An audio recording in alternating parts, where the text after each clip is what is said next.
আসসালামু আলাইকুম। ফারজানা কবির ফ্যামিলিতে আপনাদের স্বাগতম। ছোলা ভুনা, জিভে জল আনা স্বাদের দারুণ রেসিপিতে আজকে ছোলা ভুনা করব। ছোলা ভুনা যে এত মজা হয়, যারা ছোলা কম পছন্দ করেন তারাও এখন ছোলাই খাবেন। ইফতারিতে কিংবা বিকেলের নাস্তায় ছোলা কিন্তু দারুণ জমে। তাই এইভাবে যদি রান্না করে ছোলা আপনার বিকেলের নাস্তার মেনুতে থাকে তাহলে তো প্রশংসাই প্রশংসা। কথা না বাড়িয়ে শুরু করি। কড়াইতে তেল গরম করে তার মধ্যে কুচানো পেঁয়াজ দিয়ে ভেজে নেব। পেঁয়াজগুলো একটু নরম হয়ে আসলে তার মধ্যে দিয়ে দিব লবণ দিয়ে ভালোভাবে নেড়েচেড়ে ভেজে নেব। তারপরে আমি এর মধ্যে দিয়ে দিব অল্প কিছু আদা রসুন বাটা। আদা রসুন বাটাগুলো ভালোভাবে ভেজে নিতে হবে যাতে আদা রসুনের কাঁচা গন্ধটা দূর হয়ে যায়। আমি মোটামুটি সব তরকারিতে আদা রসুন বাটা দিই। এটি যেহেতু তরকারি না কিন্তু তরকারির মতোই রান্না করতে হয়, তাই আমি এখানে আদা রসুন বাটাটি ব্যবহার করলাম। আদা রসুন বাটা ভাজা হয়ে গিয়েছে, এখন আমি অল্প কিছু পানি দিয়ে দিব, না হলে মশলা দিলে মশলা পুড়ে যাবে। তারপর দিয়ে দিব ধনিয়ার গুঁড়া, মরিচের গুঁড়া, হলুদের গুঁড়া। এগুলো দিয়ে একটু নেড়েচেড়ে কষিয়ে নেব। তারপরে একটু পানি দিয়ে দিব যাতে মশলাগুলো পুড়ে না যায়। পানি দিয়ে ভালোভাবে নেড়েচেড়ে মিক্স করে তারপরে কিছুক্ষণ অপেক্ষা করব। অপেক্ষা করে আমি এখানে একটি টমেটো সুন্দর করে কুচি করে দিয়ে দিব। আমি যে এখানে টমেটো দিচ্ছি এটি বুঝাই যাবে না, কারণ টমেটোগুলো আমি ভালোভাবে সিদ্ধ হলে মেল্ট করে দিব। পরে ঢাকনা তুলে দেখুন টমেটোগুলো আমি দেখছি গলে গিয়েছে কিনা। গলেনি। আমি এই পর্যায়ে দিয়ে দিব আলু, সিদ্ধ করা আলু। এইভাবে হাতের সাহায্যে আমি চটকে দিয়ে দিব, তাহলে আলুগুলো একটু গলে গ্রেভিটা খুব ঘন হবে আর খেতেও মজা লাগবে।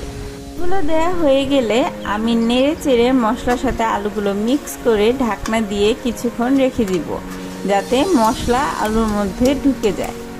কালার কিন্তু দারুণ এসেছে। যাই হোক, এখন কিছুক্ষণ পর ঢাকনা তুলে দেখব তেল এরকম যখন দেখবেন উপরে ভেসে উঠেছে, এখনই ছোলা দিয়ে দেওয়ার পালা। ছোলাগুলো আমি সারা রাত ভিজিয়ে রেখে সিদ্ধ করে ভালোভাবে পানি দিয়ে ধুয়ে পরিষ্কার করে নিয়েছি। এখন এই ছোলাগুলো আমি এই মশলার মধ্যে দিয়ে দিব।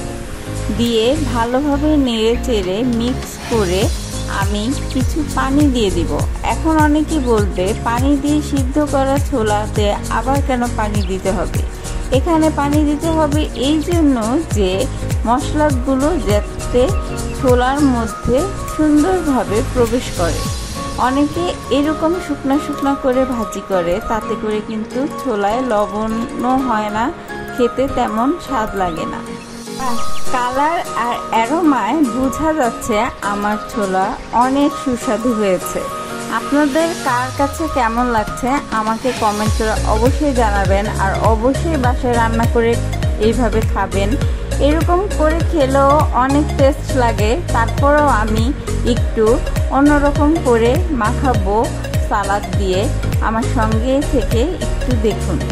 এগুলো একটু ঠান্ডা হয়ে গেলে আমি সালাদ দিয়ে চানাচুর দিয়ে ছোলাটি মাখিয়ে নিব। একদম রাস্তার ধারে যেরকম ছোলা মাখানো পাওয়া যায় ঠিক ওই রকম। এজন্য পেঁয়াজ কুচি করে, কাঁচামরিচ কুচি করে, শসা কুচি করে নিচ্ছি। আর কি কুচি করলাম তাই দেখাচ্ছি। খোসা, আদা আর ধনিয়া পাতা কুচিয়ে করে নিয়েছি। এখন মাখানোর সুবিধার্থে একটি হাঁড়ির মধ্যে এই সালাদের উপকরণগুলো ঢেলে নিব। তার উপরে দিয়ে দিব লেবুর রস আর সামান্য একটু লবণ। এই সালাদগুলো মজে যাওয়ার জন্য যতটুকু প্রয়োজন। তার সাথে দিব সরিষার তেল দিয়ে আমি হাতের সাহায্যে ভালোভাবে কচলিয়ে মাখিয়ে নিব। সালাদগুলো সুন্দর করে মাখানো হয়ে গেলে আমি এর মধ্যে রান্না করা ছোলা দিয়ে দিব। ছোলাগুলো সম্পূর্ণ দিয়ে এখন আমি চামচের সাহায্যে ভালোভাবে ঘুটে ছোলাগুলো সালাদের সাথে সুন্দর করে মিক্স করে নিব। মিক্সিংয়ের উপরে কিন্তু টেস্ট অনেকটা নির্ভর করে, এটি খেয়াল রাখবেন। ছোলাগুলো সালাদের সাথে সুন্দর করে মিক্স হয়ে গেলে এই পর্যায়ে দিয়ে দিব চানাচুর। চানাচুরগুলো যাতে মচমচে থাকে এই অবস্থাতেই সার্ভ করতে হবে। তারপর আমি এগুলো একটি বাটিতে সুন্দর করে তুলে কোয়েল পাখির ডিম সিদ্ধ করে এইভাবে ডেকোরেশন করে দিব। এটি ডেকোরেশনের জন্য কেউ চাইলে স্কিপও করতে পারে। ব্যাস, আমার ছোলা মাখানো রেডি।